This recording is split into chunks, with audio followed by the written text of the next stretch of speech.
தேவனுக்கு கீழாக நம்ம எந்த அளவுக்கு நம்மையே தாழ்த்தி கொள்றோமோ அந்த அளவுக்கு நாம எல்லாத்தையும் ஆளலாம். யோசித்து பாருங்க. அதுதான் அரேஞ்ச்மெண்ட். ஒரு கம்பெனி ஒரு பெரிய ஓனர் இருக்காரு, நீங்க பெரிய பெரிய வல்லமை வாய்ந்த ஓனர் இருக்காரு, நீங்க அவர் பெரிய கம்பெனி, நிறைய எம்ப்ளாயிஸ் இருக்காங்க, நீங்க அவர் ஒரு ஆளை தெரிந்தெடுக்கிறார். எப்பா, உனக்கு நான் என்னுடைய அதிகாரத்தை கொடுக்குறேன், வல்லமையை கொடுக்குறேன், நீ இந்த கம்பெனி எனக்காக ரன் பண்ணுன்னு சொல்றாருன்னு வைங்க. அந்த மனுஷனுக்கு எவ்வளவு வல்லமை இருக்கு, அதிகாரம் இருக்கு. அவர் சொன்னா அந்த வார்த்தைகள்லாம் கீழ்ப்படுவாங்க. ஏன்? அந்த அதிகாரத்தையும் வல்லமையும் ஓனரே கொடுத்துருக்கிறார் பாருங்க. ஓனருடைய ஸ்தானத்தில் இருந்து அந்த கம்பெனியே ரன் பண்றாரு. ஓனருக்கு அவர் விசுவாசமா இருக்கிற வரைக்கும், ஓனருக்கு அடங்கி இருக்கிற வரைக்கும், ஓனர் சொல்ற பேச்சை கீழ்ப்படுகிற வரைக்கும் அவருடைய பேச்சை எல்லாரும் கீழ்ப்படிவாங்க. அவருடைய பேச்சுக்கு பெரிய மரியாதை இருக்கும், வல்லமை இருக்கும், அதிகாரம் இருக்கும். அவர் ஏதாவது செஞ்சா அது பெருசா எஃபெக்ட் இருக்கும். ஆனா திடீர்னு ஓனருக்கு எதிராக போக ஆரம்பிச்சிட்டாருன்னு வைங்க, ஓனருக்கு கீழே தண்ணியை தாழ்த்தி கொள்ள விரும்பலன்னு வைங்க, இல்லை நானே உம்முடைய ஸ்தானத்தை எடுத்துக்கொள்ள விரும்புகிறேன்ற மாதிரி முயற்சியில் இறங்கி ஓனருக்கு தெரிய வந்தால் என்ன நடக்கும்? பதவி, அதிகாரம், வல்லமை எல்லாம் போச்சு. அவரு கீழே எந்த அளவுக்கு அடங்கி இருக்கிறோமோ அந்த அளவுக்கு நாம சூழ்நிலைகளை ஆளலாம்.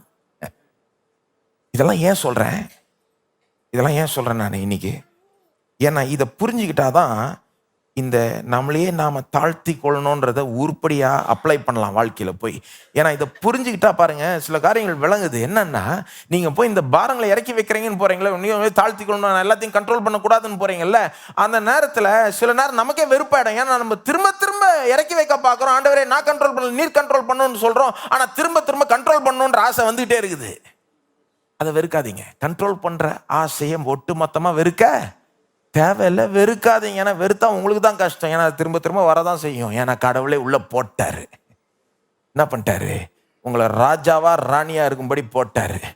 எல்லாத்தையும் கண்ட்ரோல் பண்ண ஒரு ஆசையை உள்ள அவரே போட்டார். அப்ப அந்த ஆசை திரும்ப வரும். இதை புரிஞ்சுக்கலன்னா அதையே நீங்க எதிர்க்க ஆரம்பிச்சிருவீங்க. அதை எதிர்க்க கூடாது. அந்த ஆசை நல்ல ஆசை, கர்த்தர் கொடுத்த ஆசை. அந்த கோளாறை மட்டும் புரிஞ்சுக்கிட்டு அதை மட்டும் சரி செய்யணும். கோளாறு என்னது?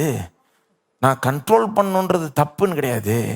கடவுள் அந்த சூழ்நிலையில நான் பெருசா எண்ணாம நானே கண்ட்ரோல் பண்ண பாக்குறது தான் கோளாறு. கடவுளை எனக்கு மேல வைத்து கொள்ளாம நான் கண்ட்ரோல் பண்றது தான் கோளாறு. பாருங்க, அந்த கோளாறு என்னது?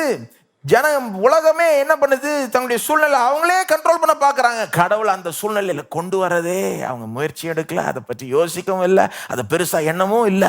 அதுதான் தவறு. They have not brought God into the situation. It's not wrong to control things because